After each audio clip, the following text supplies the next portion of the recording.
Hello biologists, welcome to the Gwal academy. मैं आपकी दोस्त मोहिनी ग्वाल और मैं आज आपके बीच मोनेरा जगत से संबंधित एक महत्वपूर्ण टॉपिक लेकर उपस्थित हूँ। तो क्या आपने मोनेरा जगत के अंतर्गत जीवाणुओं बैक्टीरिया के बारे में पढ़ा है? तो आइए आज हम जीवाणु के बारे में जानकारी हासिल करते हैं। सर्वप्रथम एंटोनी वॉन ल्यूवेनहॉक ने एंटोनी वॉन जो ल्यूवेनहॉक हैं उन्होंने क्या किया, लार और दांत के मैल से अनेक सूक्ष्म जीव देखे। इन सूक्ष्म जीवों को एरेन वर्ग ने बैक्टीरिया नाम दिया था। और इसके बाद लुई पास्चर ने बताया कि पदार्थों का सड़ना एवं विभिन्न प्रकार के रोगों का कारण क्या होता है, जीवाणु होता है। रॉबर्ट कोच ने मनुष्य में टीबी जीवाणुओं मतलब इन्होंने टीबी किसके कारण होता है, जीवाणुओं के द्वारा होता है, ये रॉबर्ट कोच ने बताया था। और जीवाणु के अध्ययन को जीवाणु विज्ञान कहा जाता है।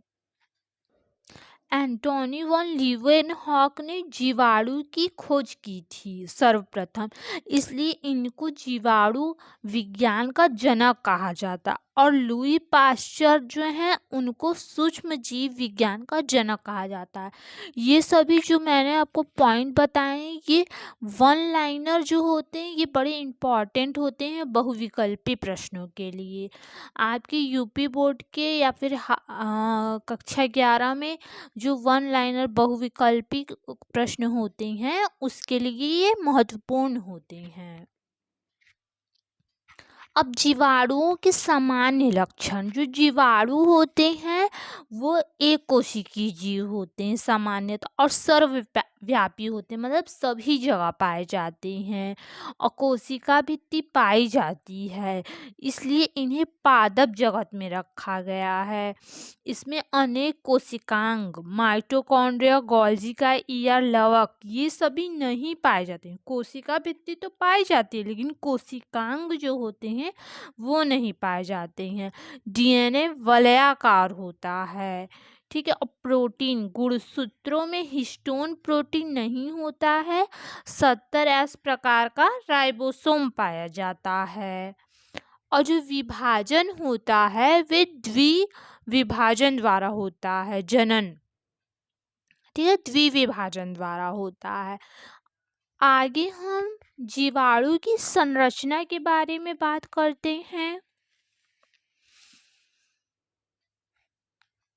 अगर हम जीवाणु की संरचना देखें तो इलेक्ट्रॉन माइक्रोस्कोप की खोज होने के बाद जीवाणुओं की संरचना बताई गई है। जीवाणु कोशिका में सबसे ऊपर की ओर एक कैप्सूल पाई जाती है। आइए इसको हम एक चित्र के माध्यम से समझते हैं।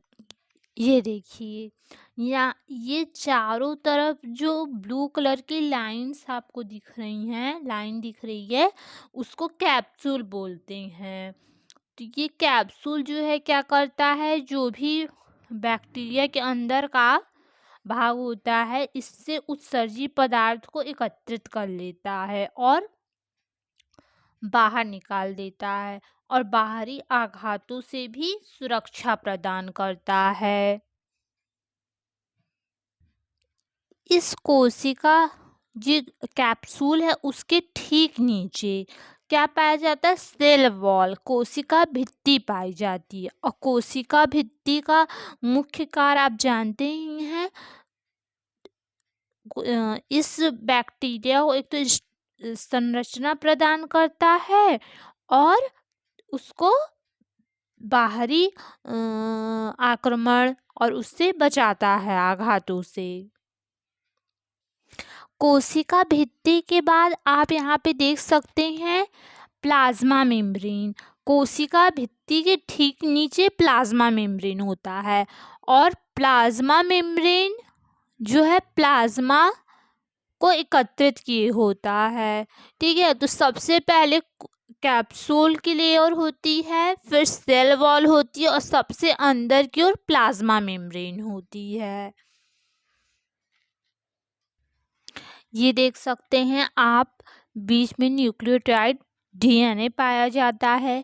ये सभी जो है संरचनाएं हैं राइबोसोम हैं, ठीक है। और ये साइटोप्लाज्म होता है। ये जो संरचना आपको दिख रही है बाल जैसी, ये बाल जैसी संरचना को हम क्या बोलते हैं?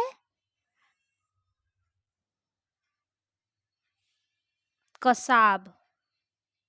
पाइलस, यहाँ पे पाइलस लिखा हुआ है, इंग्लिश में पाइलस बोला जाता है और हिंदी में कसाब बोला जाता है। और एक ये पूंछ जैसी संरचना आपको दिख रही होगी, इसको फ्लैजेला या फिर सीलिया बोला जाता है।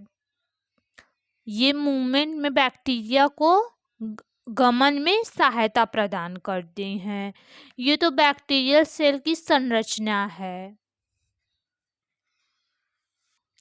चित्र के माध्यम से जो भी हमने आपको बताया वो यहाँ पर लिखा हुआ, आप चाहें तो इसका स्क्रीनशॉट ले सकते हैं।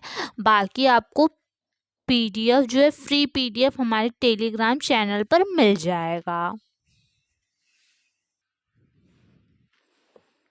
अब हम बात करेंगे जीवाणुओं के प्रकार की। जीवाणु कितने प्रकार के होते हैं? तो जीवाणु मुख्यतः संरचना के आधार पर यहाँ आप देख सकते हैं 5 प्रकार की हैं। गोलाकार, अंडाकार, मतलब इनकी संरचना जो होती है गोल होती है या तो अंडाकार होती है।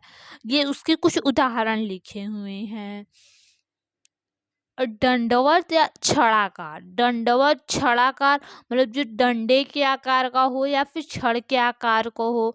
कौमाकार, जिनकी संरचना कौमा जैसी हो। चक्राकार, ये सर्प इस तरह सांप की तरह होते हैं। और सर्पिलाकार, इस तरह ये सांप जैसे होते हैं। आप यहाँ पे सभी संरचनाएं, उनके एग्जाम्पल देख सकते हैं। तो बायोलॉजिस्ट, आज के इस वीडियो में हमने मोनेरा जगत के बैक्टीरिया, जीवाणु के बारे में महत्वपूर्ण जानकारी प्राप्त की। उम्मीद है आपको यह वीडियो समझ में आया होगा और पसंद आया होगा।